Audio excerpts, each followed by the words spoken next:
بسم اللہ الرحمن الرحیم۔ ناظرین، جیسے کہ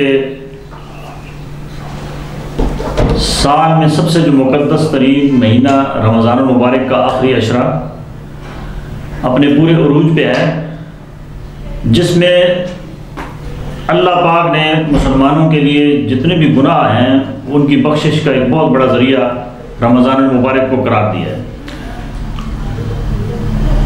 آج ملک کے نامور عالم دین مفسر قرآن، مرکزی امیر تحریک اتحاد امت پاکستان جناب مولانا پیر سید چراغ الدین شاہ صاحب ہمارے ساتھ اسٹوڈیو میں موجود ہیں۔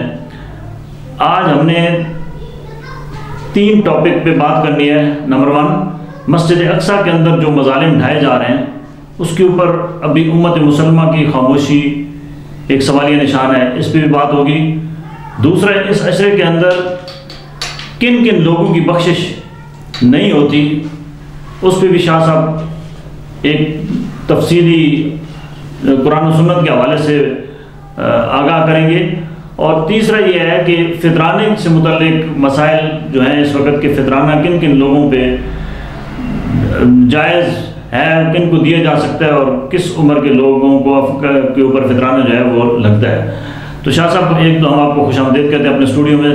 دوسرا، شاہ صاحب یہ بتائیں کہ 1.5 ارب مسلمان ہیں اور ایک چھوٹا سا اسرائیل جو اس وقت تمام اسلامی ممالک کے اندر ایک بڑی ہیجانی کیفیت ہے کہ اس کو تسلیم کیا جائے، اور انٹرنیشنل جتنی بھی مغربی قوتیں ہیں وہ پورا زور لگا رہی ہیں کہ اسلامی ممالک جس میں پاکستان بھی شامل ہے کہ وہ بھی اس کو تسلیم کرے، جبکہ دوسری طرف کل مسجد اقصیٰ کے اندر ہزاروں کی تعداد میں لوگ نماز تراویح اور عبادت میں مشغول تھے کہ ان کے اوپر حملہ کیا گیا اور وہاں پہ گولیاں چلائی گئیں اور کافی سارے شہید بھی ہوئے اور زخمی بھی ہیں۔ تو یہ جو دوہرا معیار ہے کہ اسرائیل کو ایک طرف کہہ رہے ہیں جی کہ تسلیم کیا جائے اور دوسری طرف اسرائیل نہتے فلسطینیوں پہ اوپر مظالم ڈھا رہا ہے، تو اس کے اوپر تھوڑی سی آپ روشنی ڈالیں کہ اس موجودہ صورتحال میں مسلمانوں پہ کیا جہاد فرض ہو چکا ہے؟ بسم اللہ الرحمن الرحیم۔ میں شکریہ ادا کرتا ہوں شاہ صاحب، آپ نے مجھے موقع دیا۔ یہ یقیناً مقدس مہینہ ہے، قابل احترام ہے۔ اللہ کے پیارے حبیب صلی اللہ علیہ وسلم فرمایا وَالشَّهْرُ صبر وَالصَّبْرُ ثواب الجنہ، یہ صبر کا مہینہ ہے، اپنے جذبات پر کنٹرول کرنے کا ہے، اور اس کا صلہ اللہ کے پیارے حبیب نے فرمایا کہ اللہ جنت عطا فرمائے۔ وَالشَّهْرُ الْمَوَاسَاةِ، غمخواری کا مہینہ ہے کہ غریب اور مسکین کے لیے آپ اپنے اللہ کے دیے ہوا مال، چاہے وہ زکوٰۃ کی شکل میں ہے، چاہے وہ فطرانے کی شکل میں ہے، چاہے وہ صدقہ نفلی کی شکل میں ہے، تاکہ کوئی آدمی بھوکا نہ رہے اور افطاری سے محروم نہ رہے، سحری سے محروم نہ رہے۔ آپ کی عید کی خوشی میں اس کو بھی آپ شریک کریں۔ اس کی ضرورت ہے کہ مسلمان اس مہینے کا احترام کریں، اور اس مہینے میں اللہ رب العزت کہ رحمت کے دروازے کھل جاتے ہیں، جہنم کے دروازے بند ہو جاتے ہیں، اور اللہ کی طرف سے آوازیں آتی یا باغی الخیر اقبل و یا باغی الشر اقصر، کہ اے خیر تلاش کرنے والے متوجہ ہو جا، شاید آئندہ آپ کو ایسا موقع نہیں ملے، اور اے شر تلاش کرنے والے کم از کم اس مہینے کے اندر شرم حیا کر، تاکہ اپنے غلط کاریوں سے اور ظلم سے، زیادتی سے، گناہوں سے اپنے آپ کو بچانے کی کوشش کر۔ وَلِلَّهِ عُتَقَاء مِنَ النَّارِ، ہر روز افطاری کے ٹائم کم از کم 10 لاکھ آدمی جن پر جہنم کی آگ واجب ہو چکی ہے گناہ کی وجہ سے، بشرطے کہ وہ مشرک کافر نہ ہو، اللہ تعالیٰ ان کو خلاصی عطا فرماتے ہیں۔ اور آخری افطاری کے ٹائم پورے مہینے کے اندر جتنے لوگوں کی خلاصی ہوئی ہے، بیک وقت اتنے لوگوں کی خلاصی ہوگی۔ یہ اللہ تعالیٰ کے ہاں بہت بڑا انعام ہے اس امت کے لیے کہ اللہ نے یہ مہینہ عطا فرمایا۔ اس مہینے کے اصل برکت کی وجہ تو یہی ہے کہ قرآن خود کا شہر رمضان الذی انزل فیہ القرآن، یہ رمضان کا مہینہ ہے، اس میں قرآن اتارا گیا، تو اس کی عظمت پھر اس میں جس رات کو قرآن آیا ہے جیسے عام طور پر مشاہدات میں آتا ہے بزرگوں نے دیکھا 27ویں رات، لیکن یہ ضروری نہیں کہ 27ویں رات ہو۔ حضور اقدس صلی اللہ علیہ وسلم فرماتے ہیں کہ آخری عشرے میں طاق راتوں میں تلاش کرو، تو اس میں طاق رات 27ویں بھی آتی ہے۔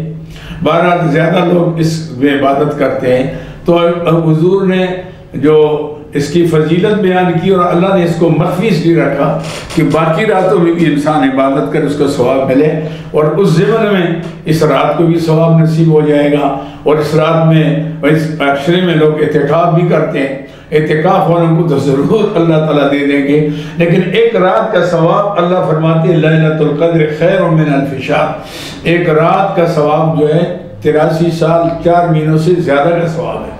اب 83 سال 4 ماہ کسی کی عمر نہیں ہوتی، ہوگی تو اتنی عبادت نہیں کر سکتا۔ اللہ تھوک کا سودا اس امت کو دے رہے ہیں۔ گزشتہ قوموں کی عمریں زیادہ تھی، عبادتیں زیادہ تھی، اللہ نے اس امت پر حضور اقدس کے توفیل مہربانی فرمائی کہ ایک رات ایسی دے دی کہ 83 سال 4 ماہ سے زیادہ عبادت کا ثواب اللہ عطا فرما دیتے ہیں اس کو۔ تو اس سے بڑا اعزاز اور کیا ہو سکتا ہے؟ اس لیے اس مہینے کے اندر تو آدمی صبر تحمل سے کام لے، خیر خواہی کا کام لے۔ لیکن ہماری بدقسمت یہ ہے کہ وہ قرآن جس کی وجہ سے ساری برکتیں ہمیں اللہ نے عطا فرمایا، اس میں اللہ رب العزت نے بار بار جہاد کا حکم دیا ہے، اور اللہ کے پیارے حبیب فرماتے ہیں کہ الجہاد ماضٍ الی یوم القیامہ، جہاد قیامت تک قائم رہے گا۔ لیکن آل کفر نے ہمیشہ کوشش کی، جیسے مرزا غلام احمد قادیانی کو اس لیے لائے تھے کہ آپ جہاد کی منسوخی کا اعلان کریں، تو اس طرح کوشش کرتے ہیں کہ مسلمان کے دل سے جذبہ جہاد نکل جائے۔ آج دنیا کفر اس لیے دندنا رہا ہے، اور مظلوم مسلمانوں پر جیسے کشمیر کے اندر، فلسطین کے اندر یہ مظالم ڈالے جا رہے ہیں، لیکن ہمارے اندر وہ جذبہ جہاد نہیں ہے۔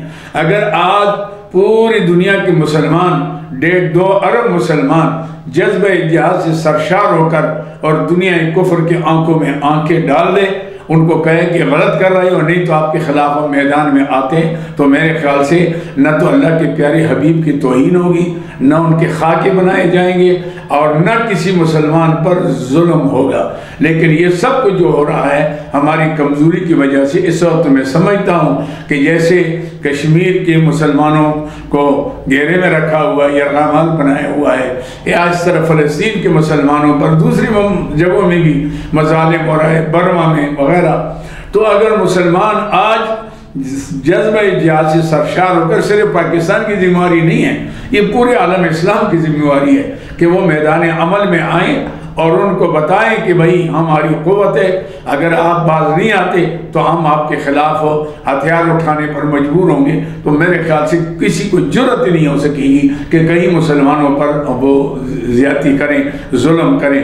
اس لیے جو کچھ ہو رہا ہے غلط ہو رہا ہے، کشمیر میں بھی، فلسطین میں بھی، ہم اس کی پرزور مذمت کرتے ہیں، لیکن پورے عالم اسلام کے سربراہوں سے میں اپیل کرتا ہوں کہ وہ جاگ جائیں اس وقت غفلت سے، اس لیے کہ الگ الگ ہو کر ہر جگہ میں مسلمان مار کھائے گا۔ جب ہم ایک مٹھی ہو جائیں گے، اپنی صفوں میں اتفاق پیدا کر لیں گے اور جذبہ جہاد سے سرشار ہو جائیں گے، تو یقیناً دشمن جو ہے اس کو جرأت نہیں ہو سکے گی کہ کہیں وہ کچھ کر سکے۔ اس مہینے کے آخری عشرے میں عید کے نماز سے پہلے فطرانہ جو واجب ہے، اور وہ ہر مسلمان پر ہے، چاہے وہ بچاتے کہ وہ صاحب نصاب ہو، خود مانگتا ہوا نہ ہو، اور اس پر لازم ہے کہ اپنے طرف سے، اپنے بچوں کی طرف سے، بیوی کی طرف سے، گھر کے پورے خاندان کی طرف سے، یہاں تک کہ زیر اثر اس کے نوکر ہیں ان کے طرف سے بھی وہ اس کا لازم ہے کہ وہ فطرانہ ادا کریں۔ اس وقت فطرانے کی تقریباً مارکیٹ کے ریٹ کے مطابق آسان، سب سے آسان جو ہے وہ 150 روپے ہے۔ گندم یعنی مطلب ہے گندم یا گندم کا آٹا، اس کی قیمت بنتی ہے اتنی، تو بہرحال اس کے وہ 2 کلو بنتی ہے، تو اس کے تقریباً 150-140 روپیہ بنتا ہے۔ احتیاطاً 150 روپیہ آدمی ادا کریں، وہ غریب کو دے، مسکین کو دے، بیوہ کو دے، یتیم کو دے، جن کے پاس کوئی سہارا نہیں ہے عید کرنے کی، کھانے پینے کی، کپڑے بنانے کی۔ یہ عید سے پہلے اس لیے ادا کریں تاکہ غریب مسلمان جو ہیں وہ اس کے اندر شامل ہو جائیں اس خوشی کے اندر۔ شاہ صاحب یہ بتائیں کہ یہ تو ایک عام نارمل ہے، اس میں کیا کوئی اس سے بہتر بھی دی جا سکتی ہے، اس میں چاندی کے برابر یا نہیں؟ بہتر تو یہ ہے کہ بھئی کھجوریں ہیں، جو ہے کشمش ہے، اس کی قیمت جو ہے وہ زیادہ ہوتی ہے، تقریباً 900 روپیہ اس کی ہوتی ہے، تو اگر صاحب ثروت لوگ ہوں تو وہ زیادہ دیں۔ مطلب ہے کہ یہ تو ادنا طریقہ ہے کہ بھئی اس کے بغیر، کیونکہ یہ افطاری جو ہے یہ فطرانہ جو ہے یہ تطہیر ہے، آپ سے کوئی روزوں میں کوئی کمی بیشی ہوئی ہے اس کی صفائی ہو جاتی ہے اور اس کی قبولیت ہو جاتی ہے، تو ادنا درجہ یہ ہے۔ باقی اگر کشمش کی قیمت لگائیں، اس کی بازار کی جو قیمت ہے اس کو تقریباً 1800 روپے بنتا ہے، کھجوروں کے تقریباً 900 روپے بنتا ہے، تو کھجوریں ہیں، کشمش ہے، جو ہے چاول ہیں، یعنی اور اسی طریقے سے تو یہ ادنا درجہ ہے کہ 140-150 روپیہ دینا وہ غریب مسکین کو دے، لیکن عید کے نماز پڑھنے سے پہلے ادا کرے۔ اچھا شاہ صاحب یہ بتائیں کہ یہ جو بخشش کا یہ ہمارا اللہ پاک نے اتنی ساری آسانیاں پیدا کی ہیں، بخشش کے اتنے سارے بہانے بنائے ہیں، ذرا اس عشرے سے متعلق بتائیں کہ اس میں ایک عام گناہ گار جو ہے، سیاہ کار ہے، خطا کار ہے، اس کو کون کون سے وظائف کرنے چاہیے اور اس کو کون کون سے طریقوں سے اپنی بخشش مانگنی چاہیے؟ اللہ کے پیارے حبیب صلی اللہ علیہ وسلم نے اس میں 4 باتیں بتائی ہیں، 2 کرنے کی ہیں، 2 مانگنے کی ہیں۔ کرنے کی فرمایا کہ کثرت سے لا الہ الا اللہ کا ورد کرو اور کثرت سے استغفار پڑھو۔ استغفار پڑھنے سے گناہ بھی معاف ہو جاتے ہیں۔ فَقُلْتُ اسْتَغْفِرُوا رَبَّكُمْ إِنَّهُ كَانَ غَفَّارًا، گناہ بخشیں۔ وَيُرْسِلِ السَّمَاءَ عَلَيْكُمْ مِدْرَارًا، موسم پر بارشیں ہوتی ہیں۔ وَيُمْدِدْكُمْ بِأَمْوَالٍ وَبَنِينَ، تمہاری مال میں، اولاد میں اللہ تعالیٰ برکت پیدا کر لیتے ہیں۔ اور استغفار سے پورے ملک کے اندر خیرازی آتی ہے۔ ایک تو کثرت سے استغفار ہو اور ایک کثرت سے لا الہ الا اللہ کا ورد، آہستہ کہے، زور سے کہے، اجازت ہے اس کو، 12 دن میں کہے، رات میں کہے، باوضو بے وضو، ہر حالت میں کثرت کے ساتھ۔ اور 2 چیزیں جو مانگنے کی ہیں، ایک تو اللہ سے جنت مانگو اور دوسری چیز اللہ سے جہنم کی پناہ مانگو۔ جنت مانگو، جہنم کی پناہ مانگو۔ اس مہینے کے اندر انسان اگر متوجہ ہوگا اللہ کی طرف، کیونکہ اللہ رب العزت ہر رات غروب آفتاب کے بعد آسمانی دنیا پر توجہ فرماتے ہیں، جیسے اس کی شان کے ساتھ مناسب ہے۔ اللہ کی طرف سے خود آوازیں آتی ہیں، اللہ میں مستغفر فاغفر اللہ، ایک بھی گناہ بخشوانے والا اس کی گناہ بخش دیں۔ اللہ میں مسترزق فارزقو، ایک بھی روزی مانگنے والا اس کو روزی دے دیں، اضافہ کر لیں۔ اللہ میں مبتلا فعافی، ہے کسی مصیبت مبتلا اس کو معافی دے دیں۔ اللہ قضا حتی یطلع الفجر، صبح تک یہ اللہ کی طرف سے آوازیں آتی ہیں۔ لیکن چند لوگ ایسے بدبخت ہیں کہ جن کی بخشش نہیں ہوتی اس مہینے کے اندر بھی، جب تک وہ توبہ نہ کریں۔ الا لمشرک او مشاخن او حاق والدین، یا تو شرک کرتا ہو تو مشرک کی بخشش نہیں ہوتی، یا جس کے دل میں دوسرے مسلمانی کینہ ہے، بغض ہے، حسد ہے۔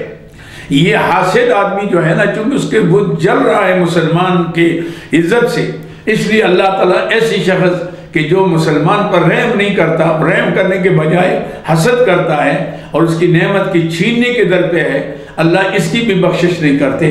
اور ماں باپ چونکہ اللہ کے حق کے بعد سب سے بڑا حق جو ہے وہ ماں باپ کا ہے۔ اللہ تعالیٰ خالق حقیقی ہے، ماں باپ جو ہیں وہ خالق مجازی ہیں۔ اس لیے اللہ کے پیارے حبیب صلی اللہ علیہ وسلم فرماتے ہیں کہ جنت تحت اقدام الامہات، ماں کے قدموں کے نیچے اپنے آپ کو مٹا دو۔ اور پھر فرمایا کہ باپ جو ہے وہ جنت کا مین دروازہ ہے، جب تک وہ دروازہ نہ کھولے تو یہ جنت میں جا نہیں سکتا۔ تو اس لیے ایسے لوگوں کو توبہ کرنی چاہیے، شرک سے توبہ کرنا چاہیے، حسد سے اپنے دل کو پاک رکھنا چاہیے، مسلمان کے لیے دل صاف رکھے، اس کے خیر خواہی ہمدردی دل کا جذبہ دل میں پیدا کرے۔ اور ماں باپ کا اگر نافرمان ہے، آج کل بہت سے نوجوان ایسی ہیں کہ وہ باغی ہیں، تو بغاوت سے باز آ جائیں۔ ماں باپ کو بہت بڑا حق ہے، جس کی وجہ سے دنیا میں بھی عزت ملتی ہے، آخرت میں بھی عزت ملتی ہے، اور اللہ رب العزت بہت سی برکتیں اس شخص کو دیتے ہیں جو ماں باپ کو وفادار ہو، تابعدار ہو، خدمتگار ہو۔ لیکن ماں باپ کا باغی اپنی بیوی کی وجہ سے یا کسی دولت کی وجہ سے، کسی وجہ سے اگر بغاوت کرتا ہے تو اللہ تعالیٰ اس بخشش سے اس کو محروم رکھتے ہیں۔ جی ناظرین، جیسے کہ قبلہ پیر صاحب، پیر سید چراغ الدین شاہ صاحب نے اپنی پوری ایک قرآن و سنت کی روشنی میں تفصیلات سے آگاہ کیا کہ یہ مسلمانوں پہ اللہ تعالیٰ کی کتنی مہربانیاں، اللہ کی کتنی عنایات ہیں کہ اس نے چھوٹے چھوٹے بہانے بنا دیے ہیں۔ ہر مسلمان جو گناہ گار ہے، جو سیاہکار ہے، جو خطا کار ہے، اس کی بخشش کے چھوٹے چھوٹے ذرائع بنا دیے ہیں۔ اب ہمیں توجہ اس طرف دینی چاہیے کہ کیا ہمارے پڑوس میں ہم نے کسی کی حق تلفی کی ہوئی ہے؟ کیا ہم کسی کا حق مار کے اپنے بڑی بڑی بلڈنگیں کھڑی کر رہے ہیں؟ کیا ہم نے کسی کے ساتھ دھوکہ فراڈ کر کے اس کا دل دکھایا ہے؟ کیا ہم نے اپنے ماں باپ کی خدمت کے بجائے ان کے ساتھ سختی کی ہے؟ تو آج ہم سب کو اپنے اپنے گریبانوں میں یہ جھانک کے اپنی اپنی اصلاح کا ایک اللہ نے ہمیں موقع دیا ہے کہ اس انتہائی قیمتی لمحات سے ہم مستفید ہوں اور اللہ کے ہاں توبہ طیب کریں، اور اللہ بڑا بخشش والا ہے، بڑا غفور الرحیم ہے۔ بہت شکریہ شاہ صاحب۔